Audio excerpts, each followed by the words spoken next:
incapaz de ovular. ¿Quién tiene una idea? La pareja que viola por estreno predomina.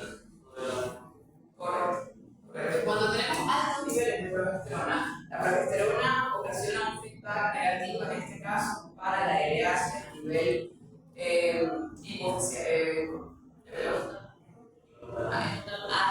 exacto, la de hipófisis. No, además, no es en hipotálamo. Ella es para ambos, para el GNRH y para la liberación de LH. Produce un feedback negativo, por eso no ocurre este pico de LH. Como pueden ver, la LH se mantiene con bajos pulsos y no ocurre la ovulación. ¿Cuál es el destino de este folículo entonces? Pues. Hola. ¿Cómo estás?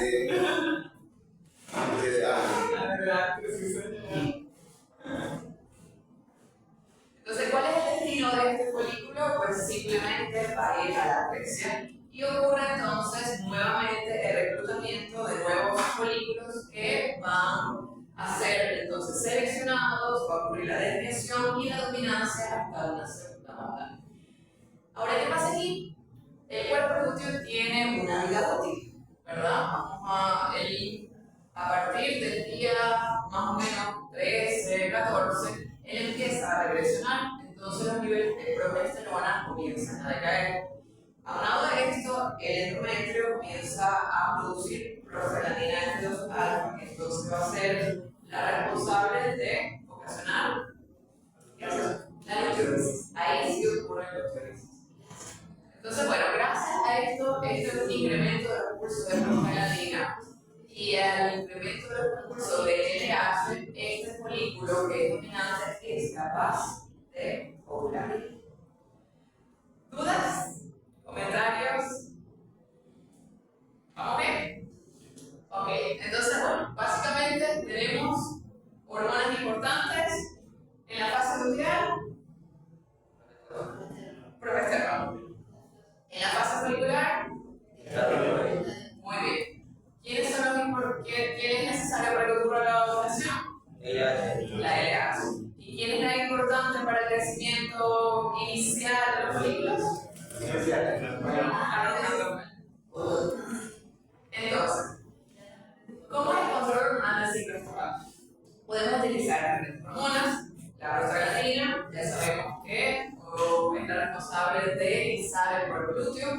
Tenemos otra hormona acá, que es la GnRH, o la hormona liberadora de gonadotropinas. Se puede usar en combinación con la prostaglandina. Y tenemos otros protocolos hormonales donde usamos progestágenos y estrógenos. También existen otros. Entonces, bueno, comenzamos con la sincronización de celo con la prostaglandina. Si vamos a usar prostaglandina, sabemos que la prostaglandina actúa exclusivamente sobre.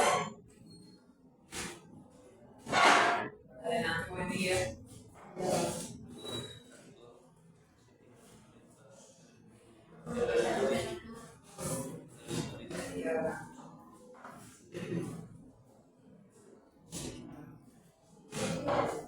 La prostaglandina actúa entonces sobre el cuerpo lúteo.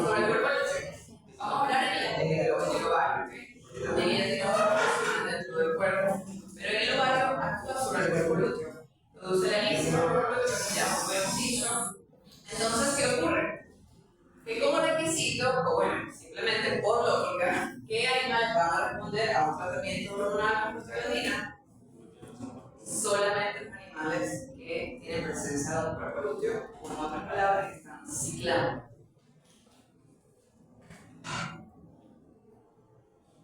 ¿Cómo fueron desarrollados estos protocolos de investigación, estos protocolos de sincronización de celo?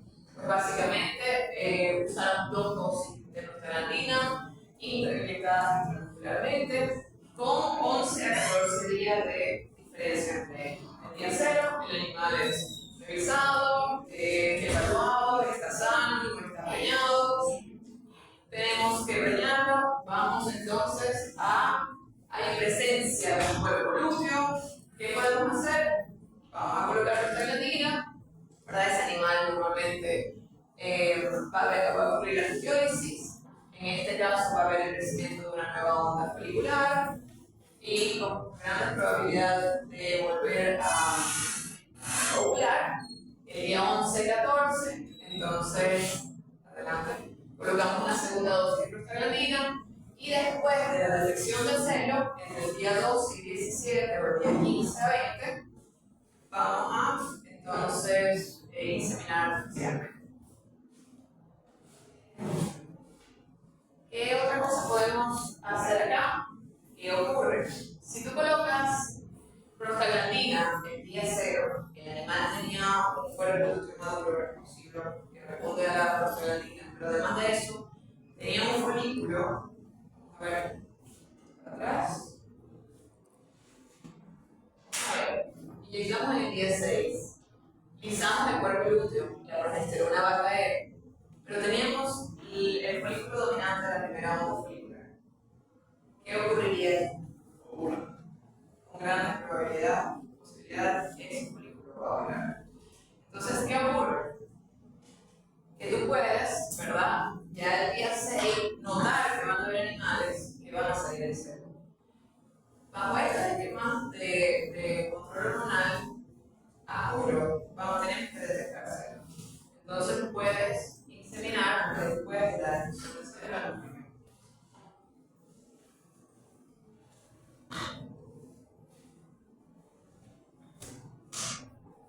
Bueno, aquí tenemos un estudio de 1987, cuando se estaban desarrollando estos manejos hormonales, en cómo varía el intervalo de celo entre vacas y novillas después de la producción de prostaglandina.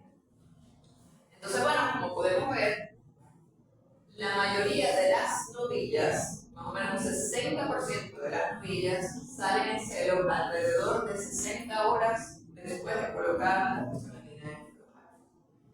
En el caso de las vacas es mucho más variable y como pueden ver existe un gran porcentaje de animales, 40% de los animales, que van a responder entre 24 hasta más de 120 horas después de la prostaglandina. ¿De qué depende eso? A ver si alguien tiene una idea. ¿Por qué algunos animales salen a celo pronto y por qué algunos tardan tanto?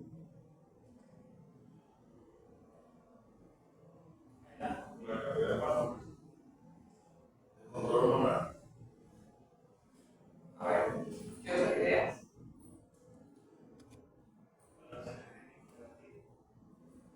Afecta a la reproducción también.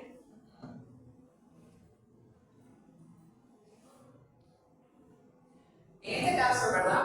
Esas son las cosas que afectan a la reproducción, sin lugar a dudas. En este caso, nosotros cuando nos concentramos en la manipulación hormonal, estamos manipulando dos cosas, o podemos manipular dos cosas. Que los folículos crezcan, ovulen, o que el cuerpo lúteo se desarrolle o se inicie. Entonces, en este caso, ¿verdad? La variación estaría dada en el momento que colocamos la prostaglandina, ¿en qué fase estaban los folículos? Si estaba en una fase apenas de selección, el folículo va a requerir muchos más días para crecer y ovular, y por eso hay animales que pueden tardar más. O hay animales que a lo mejor lo agarran en el momento preciso, en donde era el folículo dominante, tenía un cuerpo lúteo responsivo a la prostaglandina, y entonces ocurre el celo y la ovulación pocas horas después de la prostaglandina. Entonces, el determinante ahí para ver en qué momento el animal responde en celo es el momento en el que estaba, o en el periodo en el que estaba el folículo. Vamos a ver si acá. Este estaba bien chévere. Por ejemplo, aquí tenemos niveles de progesterona en sangre nanogramos por mililitro y el día en que se colocó la prostaglandina. Entonces aquí tenemos el mejor ejemplo.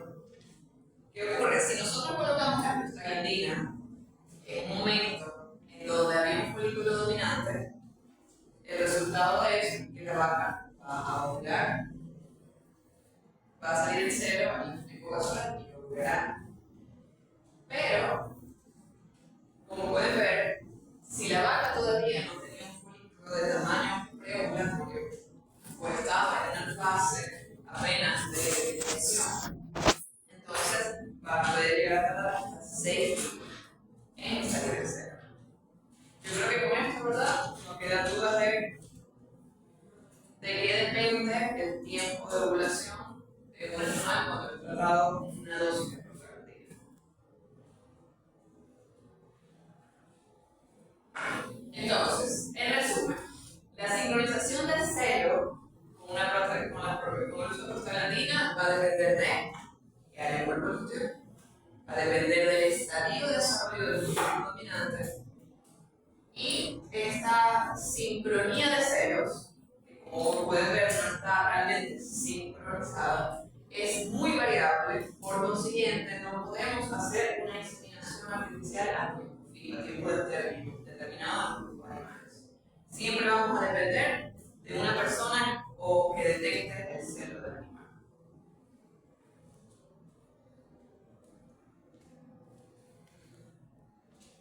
¿Qué ocurre en la biología? 2 más 2 son 4, ¿verdad? Entonces, existe variabilidad en el celo. Hay celos de alta intensidad y de una duración normal. Ya, bueno, no hemos dicho, ¿verdad? Más o menos cuánto dura el celo en los animales. Bueno, un 70% de las vacas tienen un celo de una duración de menos de 16 horas. Cuando tenemos 18 horas es una maravilla. ¿Por qué? Porque en 18 horas hemos tenido muchas posibilidades de observar, de detectar ese animal de celo.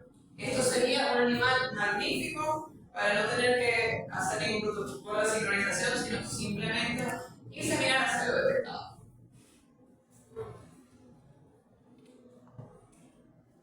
Pero ¿qué pasa? Que en las anarquías tropicales nosotros utilizamos huevos hídricos por todos sus beneficios y por su adaptación a nuestros ecosistemas. Y los huevos hídricos y sus mestizos tienen una duración apenas de 8 horas de expresión de. Entonces, bueno, ahí está. La mayoría de nuestros animales entonces tienen celos cortos de menos de 8 horas. Existen en este caso de alta intensidad. Cuando hablamos de alta intensidad es que los signos de celos son bastante evidentes. Son animales que van a presentar montas entre hembras, van a permitir que un redajo o que otro animal lo monte. Además de los signos secundarios como descargas, edema de la vulva, etc. Pero también tenemos animales que tienen una baja intensidad y una duración normal. Son animales que no van a permitir que los monten. Son animales que expresan lo que se conoce como celos silentes. Y el peor de los casos son animales que presentan celos de baja intensidad y de corta duración. O sea, eso no lo va a ver nadie. Por nada del mundo. Entonces, bueno, solamente el 50-60% de las vacas que realmente han exhibido celo logran ser inseminadas. ¿Por qué? Porque nosotros tenemos un factor muy importante, que es el factor hombre. Son responsables de detectar el celo en nuestras condiciones. En países desarrollados existen muchos otros métodos que inclusive ya te reciben una alerta a tu teléfono dependiendo de parámetros de multiplicidad, de temperatura, y el animal simplemente tiene una banda en la pata y todo está electrónico y todo te llega a tu celular. Pero nuestro sistema de producción dependemos de eso. Entonces, ¿qué pasa? Para nosotros, para nuestras condiciones y de hecho para el resto del mundo, para todos, la detección del celo es el mayor problema de los programas de inseminación artificial profesionales. Por eso otros países han llegado a mucha más tecnología y nosotros, bueno, en algún momento llegaremos, estoy segura de eso. Entonces, bueno, el principal responsable de lo que hace los programas de inseminación artificial es el hombre. ¿Por qué? Porque tiene que detectar celos y informar de cómo, si está lloviendo o no, si está enfermo o no, si lo dejó la mujer o no lo dejó, si se fue a parrandear y sentido de pertenencia con la empresa, si está enojado porque no le alcanza el sueldo y que todo salga mal, no importa si lo tener amigos, pero que se sigue todo el mundo. Entonces, bueno, y también del animal. Entonces son todos los responsables. ¿Por qué el animal? Por lo que ya les dije. Porque nuestros cruzamientos hacen que existan características en los animales, por ejemplo, que la mayoría de los celos se presenten de noche. Entonces, en una finca normalmente quien detecta los celos es el ordeñador, el becerrero. Muy pocas fincas realmente tienen a una persona exclusivamente para detectar celos. Entonces ellos van a detectar celos solamente en los momentos en que van a estar en contacto con los animales. No van a estar 100% encima de eso porque tienen otras responsabilidades. Entonces de noche se nos va la mayoría de los celos. Aquí podemos ver el porcentaje de celos, como pueden ver acá, que comienza en la noche, más de la mitad, y que terminan en la noche, cerca del 50%. Que comienzan y terminan en la noche, un 30%. En un sistema de producción esto es muy alto. Tú vas a dejar de detectar un 30% porque no se lo van a ver. Que comienzan en el día, 46, que terminan en el día, más o menos la mitad. Y miren, nada más un 23% de los animales salen en celo y terminan su celo durante el día.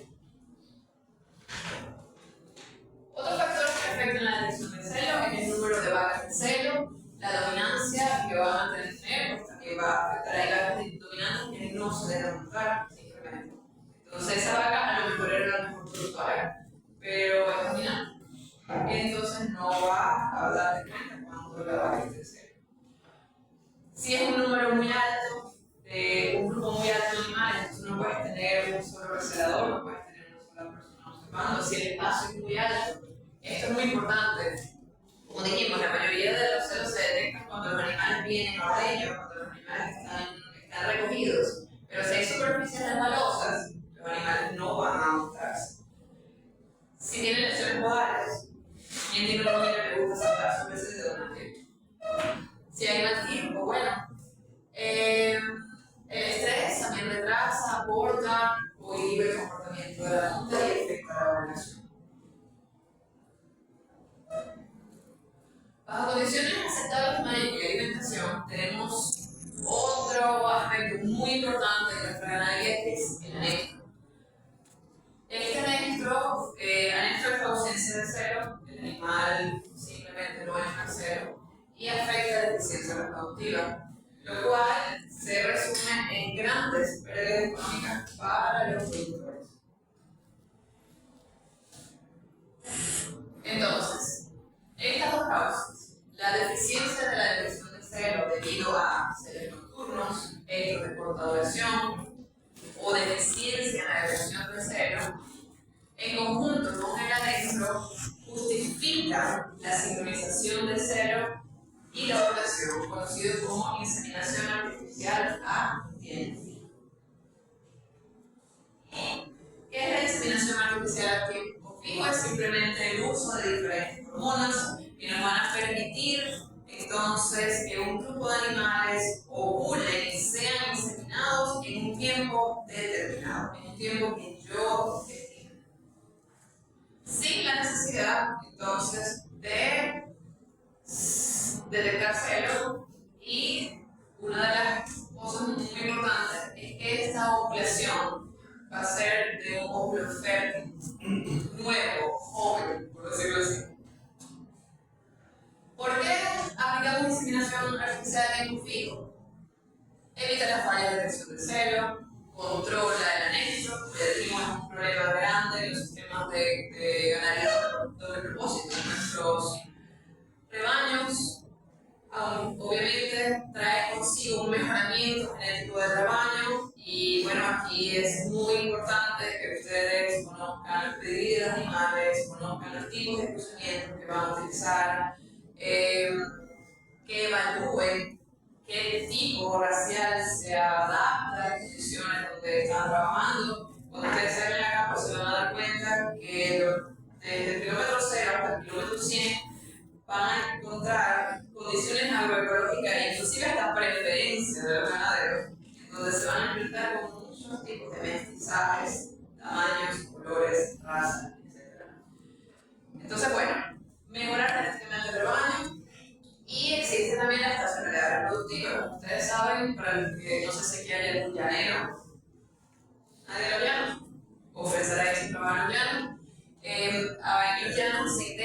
concentrar los partos debido a los periodos de inundación y a los periodos de sequía.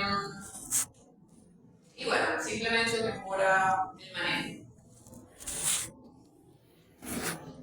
La inseminación artificial es un paquete tecnológico que entra a los sistemas de producción y así es como debemos demostrárselo a los productores.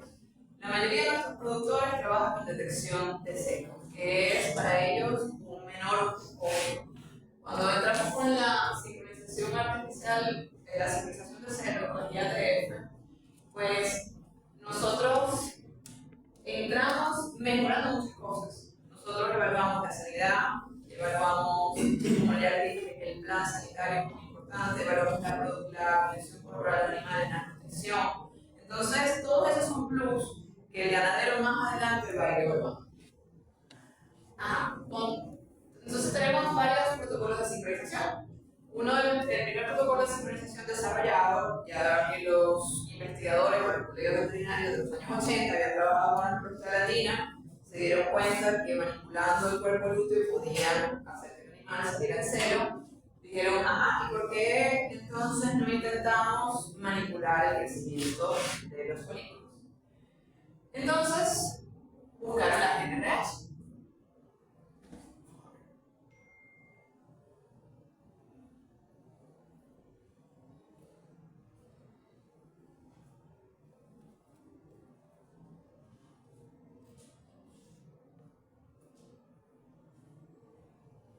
La GNRH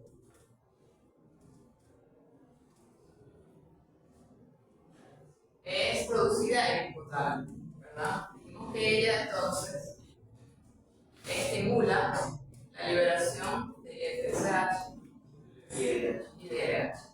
Correcto. Y esto a su vez hace que crezcan folículos, ¿cierto? Y que estos folículos entonces produzcan estradiol y luego de la ovulación entonces se forma un cuerpo lúteo que produzca progesterona. Y luego, a ver si ustedes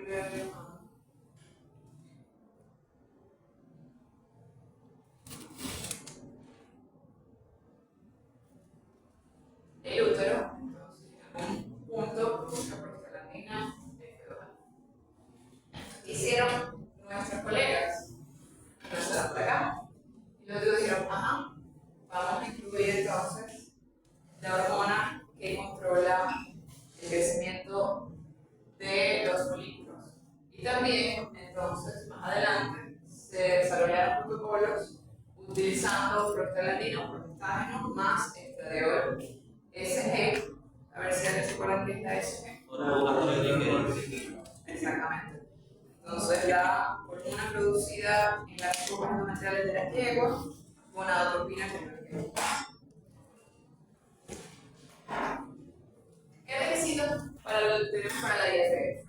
Bueno, tenemos tres métodos: controlar la fase luteal, controlar el desarrollo folicular y el control de la ovulación. ¿Cómo controlamos la fase luteal? Ya lo sabemos, la prostaglandina es F2. Existe otra forma de controlar la fase luteal de manera artificial, que es agregándola nosotros a través de dispositivos de progesterona o progestágenos. ¿Cómo controlamos la fase folicular? Con GNRH o LH a través del uso de benzoato de estradiol más prostaglandina o hidrato de estradiol, y con el uso de la SG o PMC, como se decía antes. Y el control de la ovulación con la GNRH o LH o el estradiol. ¿El estradiol por qué? Porque el estradiol me va a ocasionar un feedback positivo para la liberación de GNRH y de LH. Y por consiguiente, ocurre la ovulación. Entonces, bueno, tenemos el primer protocolo, el protocolo POPSIN, un protocolo bastante clásico, que simplemente dice sincronización de la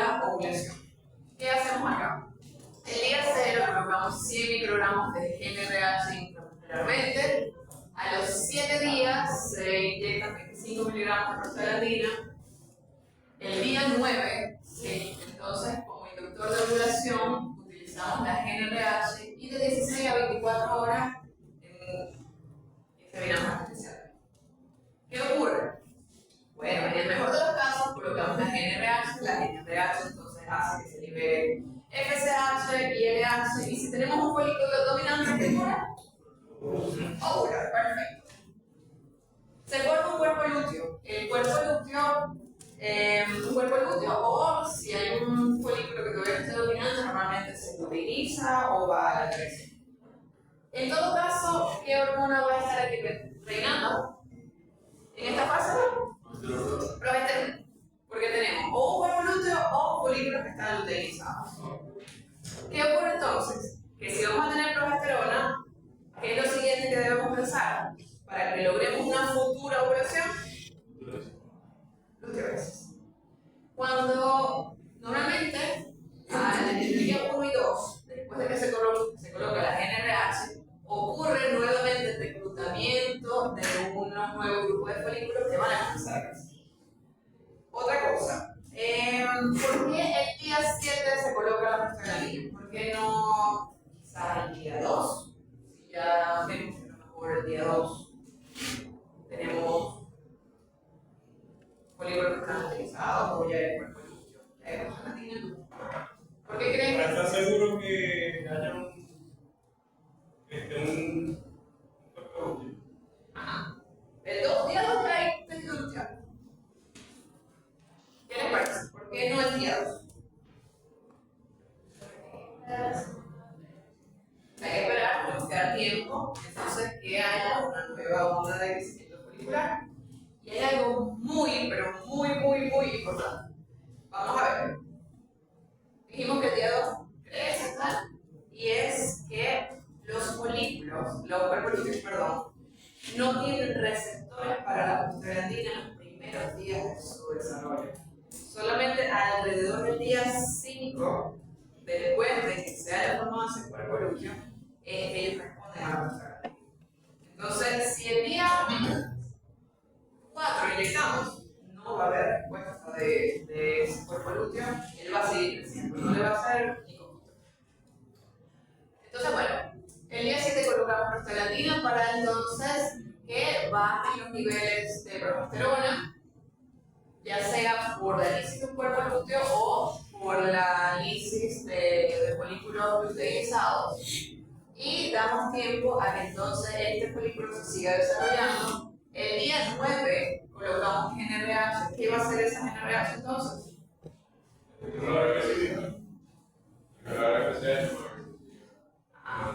FSH y además, ¿qué otras?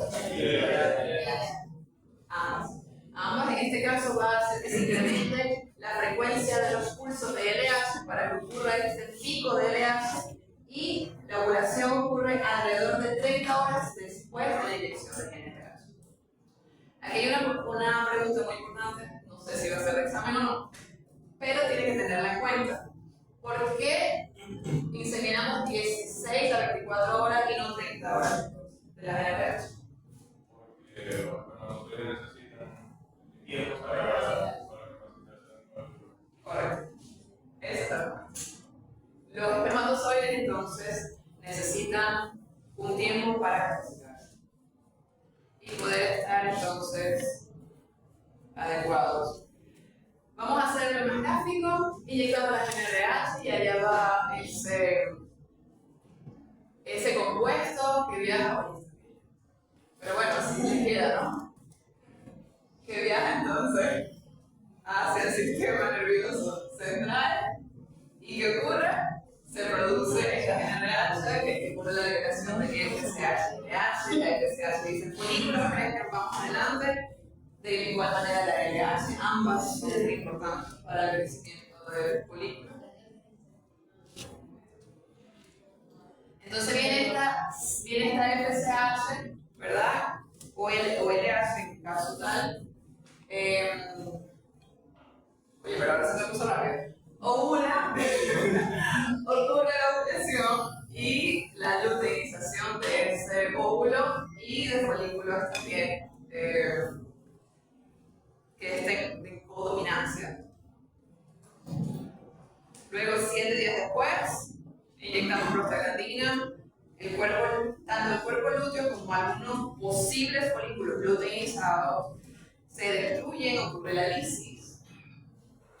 El día 9 entonces vamos a agarrar los siguientes folículos. Vamos a entonces estimular la liberación de FSH y LH, ambas muy importantes en el último momento del desarrollo folicular. Hacemos que este folículo joven, que tiene aproximadamente 7 días de desarrollo, entonces ovule y inseminamos de 16 a 20 horas antes de la ovulación para darle tiempo a los espermatozoides que se capaciten. Aquí tenemos un trabajo de Persley, en donde ellos nos muestran sus resultados de aplicar este protocolo. Vaquillonas son novillas, ellos enfrentaron un control con el control simplemente de inseminación artificial hacia lo detectado y obtuvieron un 74% de tasa de concepción versus 35.1%. Entonces, ¿qué va a decir el ganadero en este caso? Tito Persley ya te va a poder decir qué es esto. ¿Cómo puede ser que yo detectando tengo tanta tasa de preñez y con el oxígeno no camina? Tenemos vacas con partos de 60 a 75 días después del parto. El control 39 versus 26%. En este caso no hubo diferencia. Se puede decir que el protocolo camina igual, camina bien que detectando el celo. Y cuando comparamos después 35 también, 38 versus 43. En total podemos decir 38 versus 37. Sí, el protocolo camina bien, podemos utilizarlo.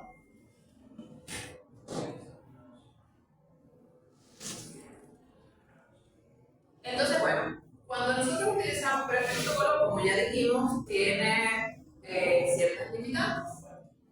Una de las limitantes es el día en que vamos a comenzar. Nosotros comenzamos a ciegas, nosotros no sabemos si está al comienzo de la primera onda, si está en la mitad de la segunda onda de crecimiento folicular, no sabemos.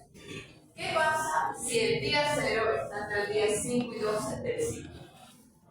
Como ya dijimos, aquí está la progesterona alta, ¿verdad? Y los folículos están comenzando a crecer. Colocamos la GnRH, se estimula la FSH y el folículo pues, debería seguir creciendo. El día 7, que colocamos la prostaglandina, ¿sí? Hacemos que baje entonces la progesterona y más o menos el día 10, después de la segunda GnRH, pues ovula el animal y con eso inseminamos y comienza otra vez la formación del cuerpo lúteo. Ahora, ¿qué pasa si comenzamos entonces la GnRH el día 0?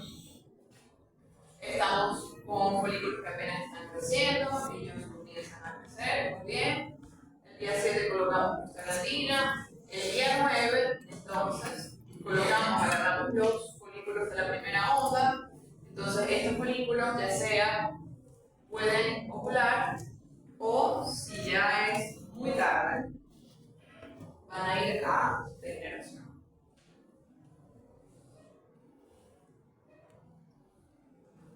Ok. El día 13 al día 17 del ciclo menstrual. Tenemos niveles altos de prostaglandina, vamos a decir que estamos acá. Ocurre. Correcto. Aquí no va a ocurrir una cosa, porque tenemos niveles muy altos de progesterona, la progesterona no va a permitir la ovulación. Cuando bajemos al día 7, entonces va a haber una respuesta, digamos, baja. Y la ovulación también va a ser muy cara. Ahora, ¿qué se puede hacer? Hay tratamientos de presincronización. ¿Qué ocurre? Aplicamos 2 dosis de prostaglandina con intervalos de 7 días, 14 días, con intervalos de 7 días, 14 días antes de que comencemos el protocolo. Una primera dosis 14 días antes, luego volvemos con prostaglandina y detectamos, bueno, podemos en este caso detectar electro los primeros 10 días. El día 12 colocamos NRH para hacer que las vacas que no hayan todavía salido en celo salgan en celo y obtuvieron entonces esta tasa de preñez. En este caso, con el pre-zinc tuvieron pasar de tener 29% a 43%, en dos estados, sí, perdón. En el estado de Florida aumentaron con el pre-zinc a 43% de preñez, un número bastante bueno, y de 36% a 48%. Ahora, estos mismos protocolos fueron probados en nuestras condiciones. En el año 2005, Gutiérrez y colaboradores probaron el Boxing y diseminaron artificialmente 24 horas después de la última dosis de NRH, 16 horas. Como ya les comenté, ocurre con el Boxing que dependiendo del momento en donde nosotros por lo queremos para ver animales que van a empezar a ser prematuros, dependiendo del momento que agarremos el ciclo o la etapa de desarrollo folicular. Entonces, bueno, ellos tuvieron 11 animales que empezaron a ser prematuros y fueron inseminados que tuvieron una tasa de 72%. Entonces no está mal, porque cuando uno implementa estos programas, ¿verdad? Tú tienes un personal que va a estar más atento. Obviamente aquí debió haber habido una tasa mayor de detección de celo y obtuvieron una tasa de bastante buena. Pero ¿qué pasa? Que cuando diseminaron a las 16 horas después de la NRH, tuvieron un 9% de preñez. Entonces, pueden darse cuenta cómo unas horas de diferencia pueden afectar tanto el protocolo de sincronización.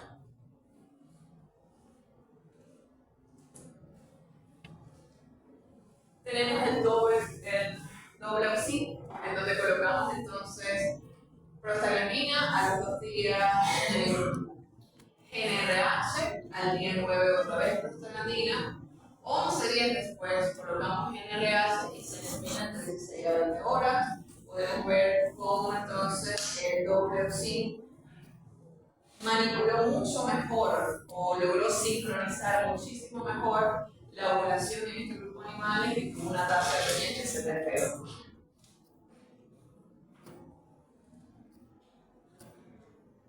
Entonces, bueno, el doble oxi incrementa la fertilidad de vacas lecheras. Como podemos ver, tenemos que las primíparas con el doble oxi un 65% y con este pre-zinc que vimos anteriormente 45%, y en las fructícolas no hubo diferencias significativas. Sí hubo diferencias significativas. Entonces, bueno, es una opción que contra tiene eso, que se nos alarga mucho más el tiempo en que comenzamos a sincronizar un animal y finalmente lo inseminamos y luego no solamente todos estos días, además después tienen que sacar la cuenta de 30 días más mínimo, 45 días más para hacer la preñez, exacto, para entonces hacer el diagnóstico de preñez y se hace que el protocolo tiene sus pros. Claro, permite la inseminación artificial de muchas vacas al mismo tiempo. Podemos tener porcentajes similares a los que encontramos después de la detección de celo. En el ganado de celo disminuye entonces el intervalo parto-concepción. Puede mejorar con sus modificaciones, mejoramos la tasa de preñez usando el pre-zinc o el doble oxi. Y bueno, es fácil, simplemente son inyecciones. Que puede ir el médico veterinario es lo ideal, pero en casos prácticos lo pueden hacer inclusive los mismos trabajadores y nosotros como veterinarios vamos en los días regulares. No es lo ideal de nosotros, todo lo que apliquemos en análisis sea por nosotros. Pero si tenemos un personal capacitado, por ejemplo, muchas fincas tienen ingenieros de producción animal, tienen ingenieros agrónomos que son un complemento maravilloso de los médicos veterinarios y son personas que al igual que nosotros están capacitados tienen mucho sentido de responsabilidad, vamos a decirlo así. Y bueno, ¿cuál es el problema de este protocolo? Que no es suficiente vacas en anexo y tecnologías. Entonces, bueno, ¿qué surgió nuevamente? Ya usamos NRH, ya usamos prostaglandina. ¿Qué más podemos hacer? Bueno, tenemos que manipular mejor esa onda de crecimiento folicular, como no sabemos en qué momento del ciclo vamos a entrar, pues idearon el uso de progesterona y progestano. Aquí hay unos ejemplos de algunos dispositivos intravaginales, inclusive implantes. Todo esto se encontraban en el mercado hace años, desde hace años en Venezuela, ahora se consiguen muchísimo más. Los progestágenos se pueden utilizar de manera oral, como implantes o como esponjas o dispositivos intravaginales. Oral estaba el acetato de melequestrol. Realmente no he tenido experiencia utilizándolos, son protocolos muy largos. Los implantes no los he usado personalmente, pero sí conozco colegas que lo han usado, como Crestar. Y bueno, mayormente nuestra experiencia práctica ha sido utilizando todos esos dispositivos que están descritos allí. Entonces, bueno, ¿cómo vamos? ¿Vamos bien? Ok. Vamos a meter otra hormona, la progesterona. ¿Por qué no? El día cero tenemos diferentes dispositivos. El Prenakit es una esponja creada aquí en Venezuela. El CIDER viene con diferentes concentraciones. 250 miligramos de pedroxiacetato de progesterona. Tenemos 1.5 gramos, 1 gramo inclusive actualmente, hay de 0.5, ya les voy a comentar más adelante por qué tantas variaciones. Y el Crestar 6 miligramos de norgestomel. El día cero, además de eso, dijeron, bueno, vamos entonces a usar dos hormonas ováricas que tienen funciones muy importantes, P4 y estradiol. La P4 entonces dijimos que ováricamente, ¿qué controla ella? Producida por el cuerpo productivo. Controla que los folículos de primera o de su desarrollo. No permite la ovulación. Correcto. No ocurre la ovulación. Entonces, no ocurre la ovulación. ¿Y los estrógenos entonces qué función tienen?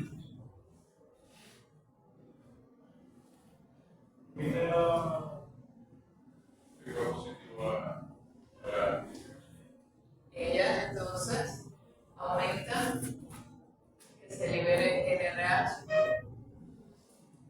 que a su vez hace entonces que se libere FSH y que se libere LH, ¿verdad?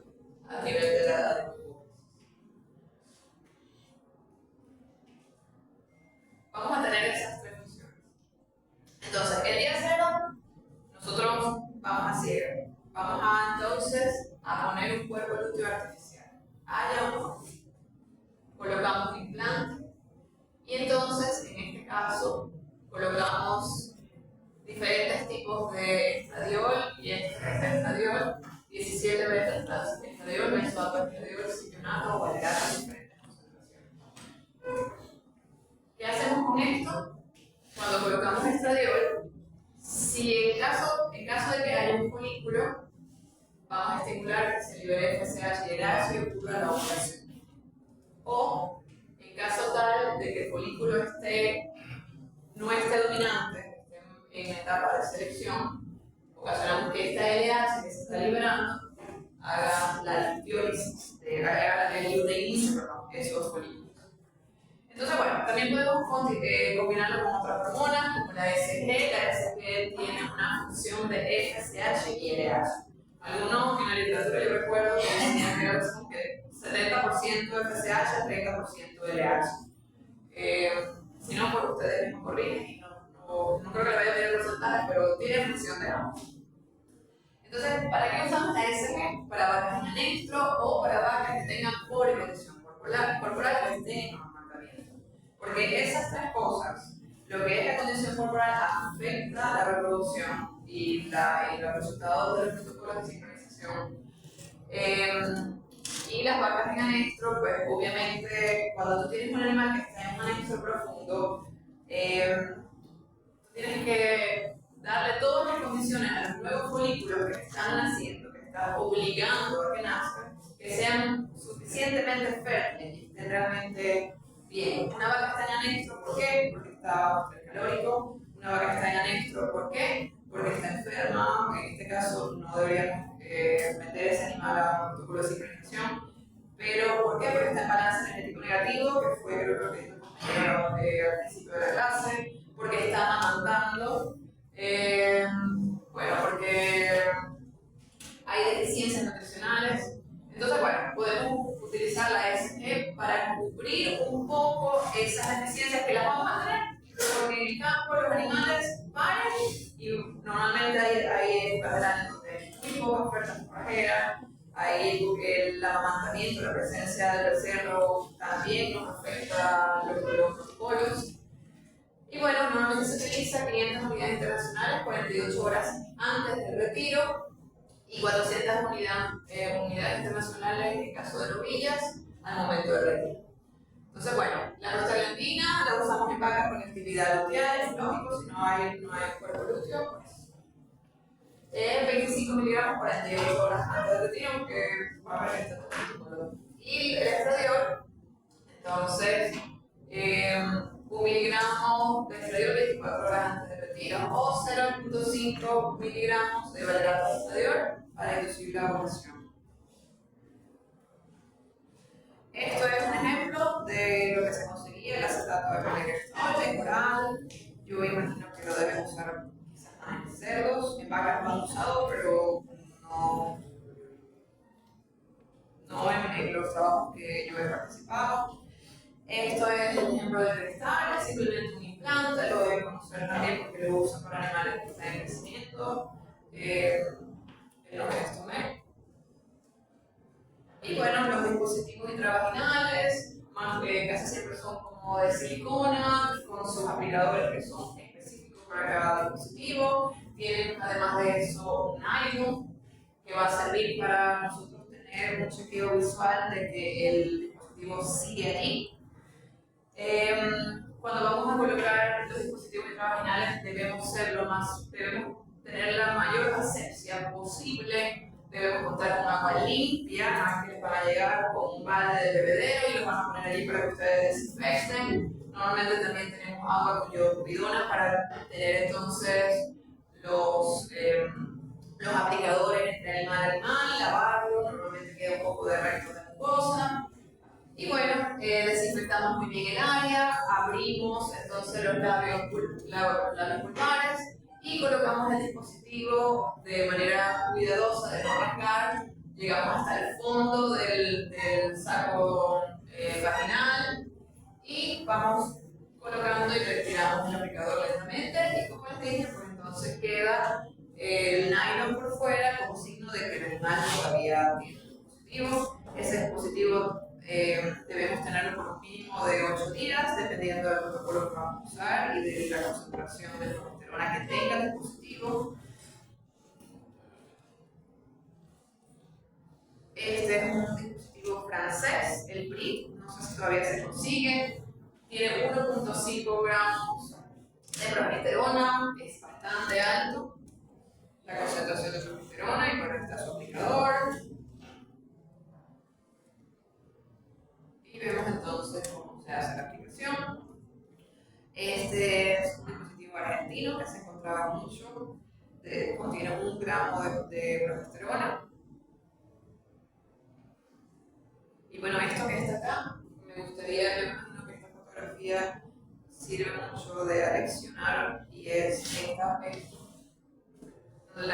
sobre todo las damas usen guantes porque la progesterona se absorbe también por la piel.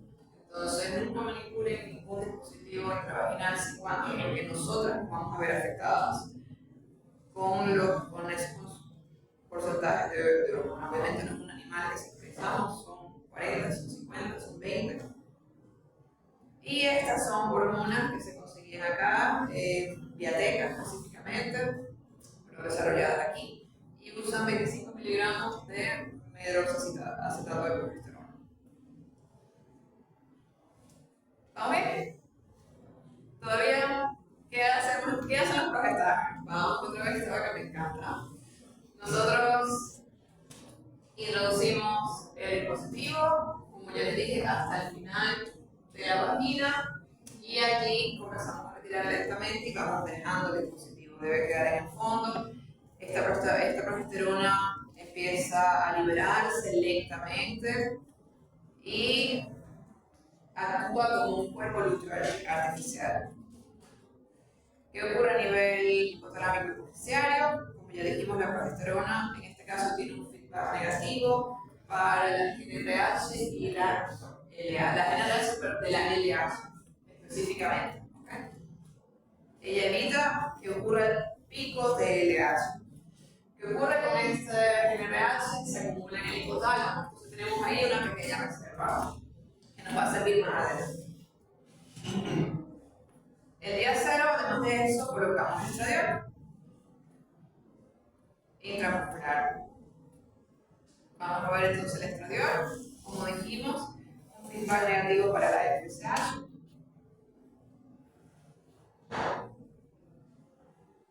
Entonces tenemos bloqueo hipotalámico hipoficiario de GnRH, LH y FSH. Y ustedes dirán, ay, si bloqueamos todo, ¿qué va a pasar en esos lugares? Entonces, ¿cuál es el objetivo de esto? Evitar la persistencia folicular. ¿Por qué? Porque si no tenemos quien alimente ese folículo, quien le dé más impulso para seguir creciendo o para que ovule en este caso, los folículos se van a ir a la atresia. Y cuando hay una atresia folicular, entonces, ¿qué ocurre? Un aborto. ¿Qué es la persistencia folicular? ¿Qué ocurre cuando nosotros colocamos un dispositivo intravaginal de progesterona? La concentración que encontramos es un nivel por debajo de la que produciría un cuerpo. Entonces, ¿qué pasa? Que ella solamente va a bloquear la LH, porque es la que permite la ovulación. Ella bloquea la LH, pero la FSH se va a seguir produciendo. Entonces, y la LH en bajo pulso porque la concentración no está mal. Entonces, ¿qué pasa? Este folículo, si había un folículo, va a seguir creciendo. Y nosotros vamos a hacer una inseminación 10 días después de un folículo que se mantuvo, porque tuvo FSH que lo mantuvo allí bien, pero que ya el óvulo es bebé. Ya el ovocito es bien, entonces no va a ser fértil. Necesitamos, a juro, generar el crecimiento de una nueva onda folicular. Entonces, bueno, acá colocamos el estradiol, si hay un folículo dominante, entonces este folículo va a ir a la atresia, generamos la atresia folicular y entonces vamos a tener un reinicio de una nueva onda folicular. Ahora, y le vamos a dar tiempo, vamos a ver, dijimos que más o menos el segundo o tercer día, después de comenzar el protocolo, al segundo día comienza el reinicio, entonces día 8, cuando vamos a retirar tenemos un hipotálamo que tiene un acúmulo de GnRH, que cuando le quitamos ese cuerpo lúteo artificial, ya no está el bloqueo, ¿correcto? La progesterona era un feedback, en este caso negativo. Quitamos el bloqueo, se libera esa GnRH y liberamos entonces eso estimula la liberación de FSH y LH. Entonces el desarrollo de este folículo joven, ¿verdad? Hace que ese incremento de estradiol, además de que quitamos el bloqueo, tenemos un folículo que está full de estradiol, que está joven, que está bastante bueno y ocurre entonces un pico de LH preovulatorio y la ovulación. Entonces, bueno, ustedes dicen, pero si tuvimos un estradiol que bloqueó todo eso, ¿cómo pudo crecer un folículo? No puede crecer, ¿verdad? Eso fue lo que dijimos, ¿cierto? Que el estradiol bloqueó todo. Resulta que existen diferentes tipos de estradiol. Y los diferentes tipos de estradiol tienen un tiempo determinado de vida farmacológica. Nosotros necesitamos que ese bloqueo sea al principio. ¿Para qué? Para poder que ocurra la atresia de los folículos que ya estén. pero después necesitamos que ya no actúe más, que ya no me bloquee más, para que pueda ocurrir un nuevo reclutamiento y un nuevo crecimiento de una onda folicular. Entonces, bueno, conocemos el valerato de estradiol y el cipionato de estradiol, que son este de estradiol de vida larga, tienen una acción mucho más prolongada. Y tenemos el benzoato de estradiol, 17 beta estradiol, que son de vida corta. Entonces, los protocolos los vamos a diseñar dependiendo del estradiol que utilicemos en ello.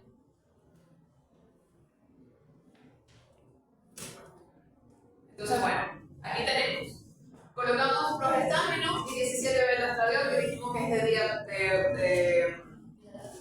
de vida corta. Más o menos al cuarto día ya bajó, ¿verdad? Entonces los niveles de estradiol, lo que hizo que permitiera que se liberara nuevamente el FSH, quien es la órgano responsable de reclutar nuevos folículos y de que esos folículos vuelvan a crecer.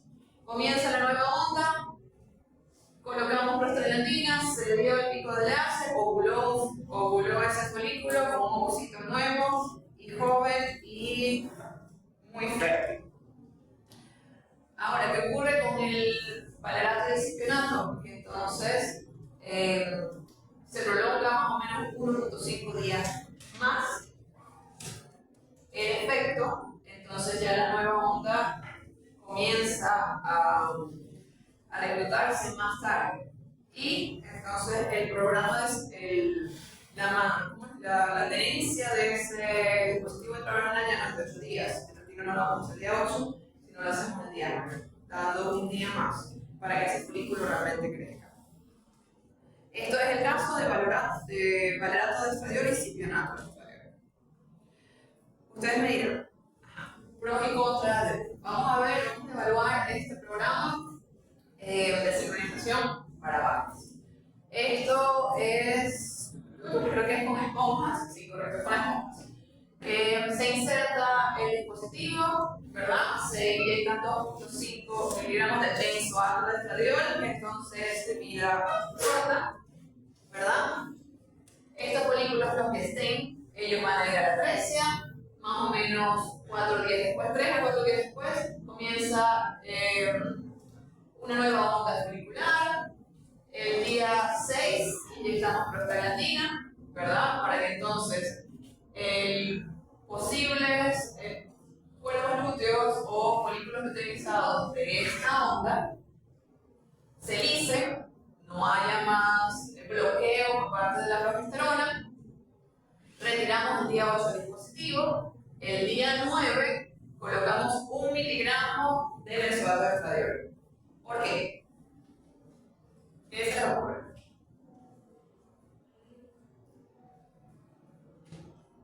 ¿Por qué se da eso necesario? Para decirlo bueno.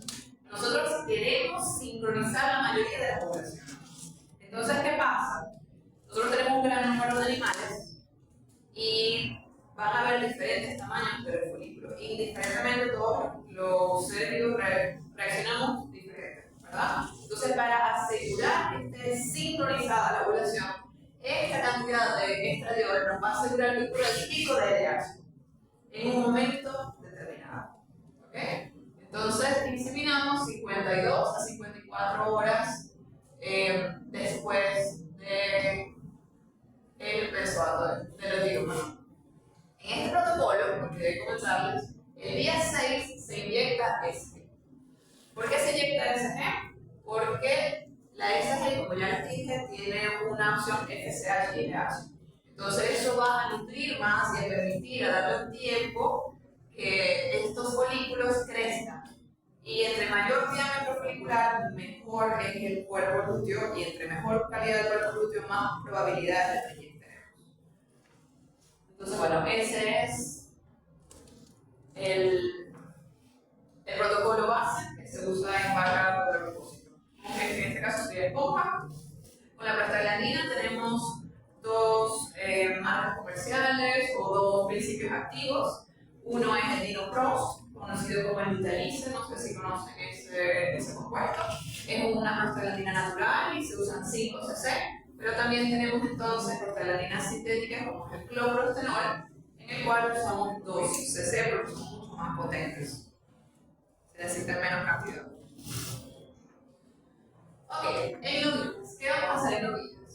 En novillas tenemos entonces un dispositivo intravaginal con el progestágeno de 8 días de duración. En este caso colocamos 12,5 miligramos de dofralanina, la mitad de la dosis de la vaca, porque los cuerpos nutritivos de ellos responden mucho mejor a la prostaglandina. Iniciamos nuevamente una nueva onda folicular, crece nuestro folículo y el día del retiro se colocan 400 unidades internacionales de ESG para seguir ayudando al crecimiento y la mitad de la dosis de prostaglandina. Y el día 9 de 0,5 a 1 miligramo de benzoato. En novillas la cantidad de hormonas necesarias es menor y responden igual bastante bien. Terminamos especialmente 54 a 56.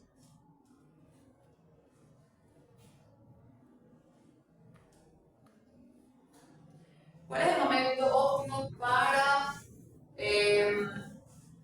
la diabetes? Vamos a decir, de que depende. Cuando nosotros retiramos, ¿verdad? Y luego de la inyección de radiador ocurre el pico de LH de 20 a 42 horas. Después de. Entonces, la IATF normalmente la hacemos a las 54 horas. Dijimos que la ovulación ocurre más o menos a las 62 horas después del retiro. Ocurre la ovulación. Nosotros estamos disciplinando entonces a las 54. ¿Por qué? Correcto. Entonces, un espermatozoide tarda de 6 a 12 horas en su transporte y de 8 a 12 horas para estar ya totalmente capacitado. Hay otra cosa muy importante: la viabilidad del perro no dura más de 24 horas. Pero más crítico aún es la viabilidad del óvulo. No dura menos, o sea, dura menos de 10 horas, que sería menos de 8 horas. Entonces, por eso es muy importante que determinar el momento de la inseminación artificial para que dé tiempo de que este espermatozoide esté capacitado, pero que no se nos pase el tiempo de ovulación. Entonces es muy crítico que cuando ustedes hagan los protocolos respeten las horas y no se pasen de ellas. Entonces, bueno, aquí está la distribución de la ovulación después de la sincronización con esponjas. Estas son horas después del retiro. Más o menos hay cerca del 10%, más 9% de animales que ovula antes de las 48 horas. Después del retiro puede ocurrir. Hay otro porcentaje, la mayoría de los animales están entonces ovulando 24 a 36 horas. Y hay otro porcentaje de animales que está en 65 a 72 horas después de la ovulación, después del retiro. ¿Cómo es la ovulación? ¿Qué es lo que esperamos? Nosotros esperamos tener una ovulación del 80% aproximadamente. Entonces podemos ver cómo es la tasa de ovulación cuando usamos SG, 90%, sin la SG, 70%. El diámetro ovulatorio con SG de 12.8 y sin la SG de 12.2. En este caso fue paras, ¿correcto? Y los rangos de ovulación en horas, de 48 a 66 horas, 75, con el 75% de los animales con SG, sin SG entonces el 14, de 66 a 72, los 25% de ovulaciones ocurrieron un poco más tarde, cuando no tenemos SG ocurren un poco más tarde. Entonces, todas esas cosas son cosas que ustedes deben tomar en cuenta cuando vayan a diseñar el protocolo de sincronización. Porque dependiendo de qué hormonas usen o no, la SG es bastante costosa. Y por eso muchos productores no son reacios a utilizarla, pero más adelante vamos a ver por qué es tan importante. Entonces, bueno, en promedio, cuando tenemos SG, la ovulación ocurre 62 horas y sin SG un poco más tarde de las 73. Estas resultados de la respuesta reproductiva en novillas mestizas, según sincronizadas con progestágeno. Tenemos un tratamiento 1 que recibieron dispositivo intravaginal con benzoato, prostaglandina y 400 unidades internacionales de SG. Y otros, como yo les dije, los productores se quejan mucho de los precios con la mitad de la dosis.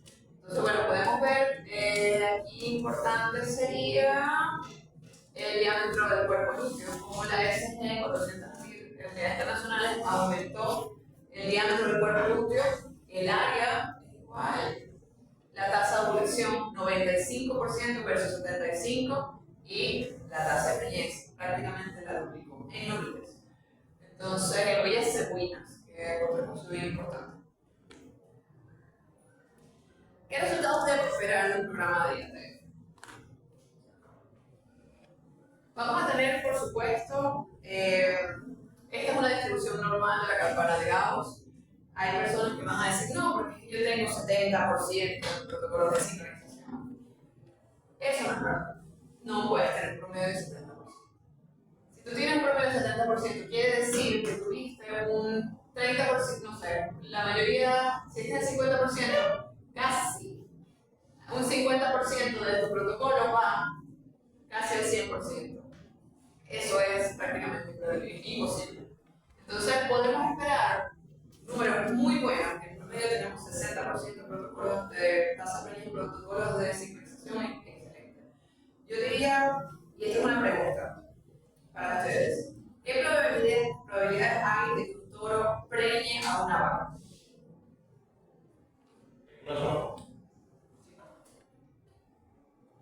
El animal está en celo, el toro fértil, ¿qué probabilidad hay de que un toro preñe a una vaca? 50%. ¿Por qué? Porque se preña o no se preña, ¿cierto? Y si el toro, que vamos a decir, es biológicamente hecho para eso, y es perfecto para eso, tiene un 50%. Nosotros, que estamos manipulando todo, tenemos un 50%, estamos a nivel del toro, ¿verdad? Más de eso, hay ganas. Entonces, ok.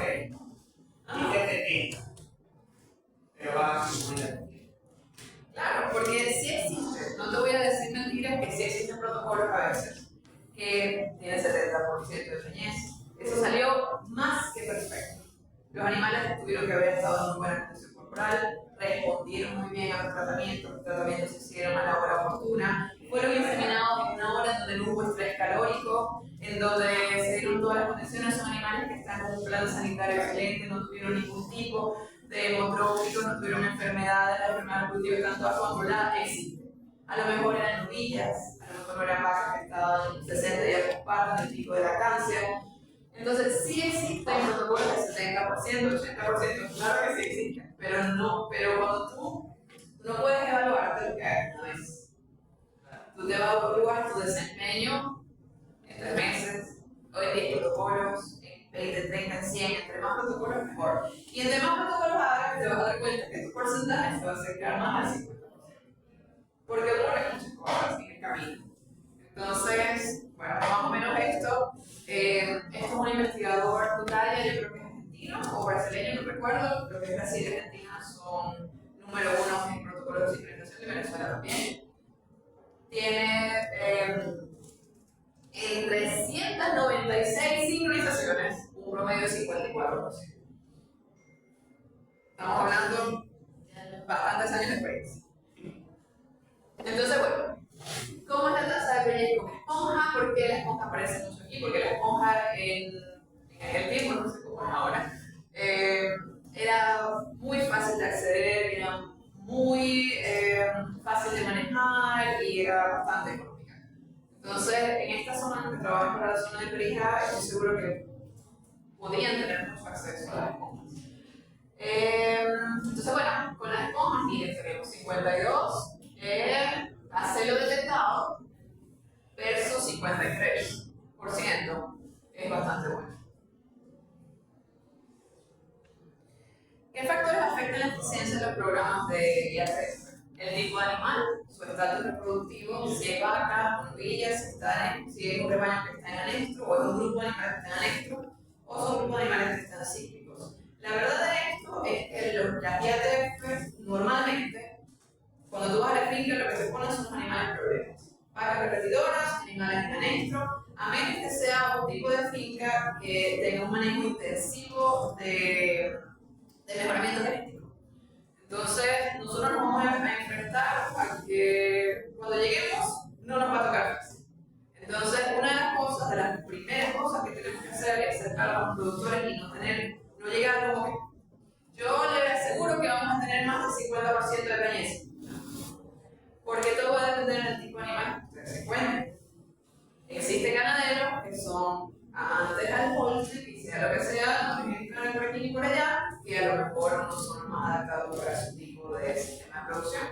O en algunas condiciones que ellos tienen no son las más adecuadas. Entonces, dependiendo del tipo de animal o grupos síndicos, va a ser muy diferente cómo van a manejar ustedes entonces los protocolos.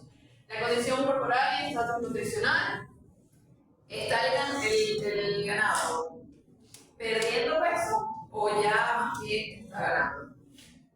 ¿Cómo son las instalaciones? ¿Cómo es el personal?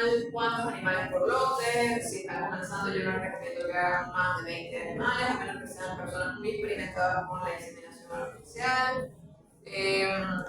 Las condiciones climáticas, cómo es el estado sanitario, qué tipo de protocolo vamos a usar. Vamos a usar el zinc, vamos a usar progestágenos con SG, sin SG, vamos a utilizar qué tipo de esterioles, cómo es la eficiencia del técnico inseminador, sumamente importante, la higiene, cómo manejamos el semen, la calidad del semen es muy importante. Nosotros básicamente nos llegamos y nos entregan un termo que no sabemos cómo ha sido manejado, no sabemos si en algún momento tuvo bajo de nitrógeno, y nos entregan una pastilla que montamos en una pistoleta y la mayoría de los colegas no evalúan. Hacen una evaluación, así se llama MAT, sencilla. No es que van a hablar con un profesor Amado Quintero para que les haga un caso, sería mejor todavía, o el profesor Jorge Rubio, que creo que ahora está activo en esa área. Entonces, bueno, importante, podemos evaluar el microscopio, facilito, un cubre objeto, que lo tenemos a 37 grados. La motilidad entonces espermática, esto es un semen descumulado, obviamente van a notar espermatozoides muertos, es normal. Ideal, más del 40% de la motilidad, es lo que estamos esperando en ese semen. Y si no, pues hay muchos, si no, hay registros de toros que son buenos, o ustedes van a empezar a notar cuáles son los mejores toros o qué toros que están echando para abajo o no de los programas de semen.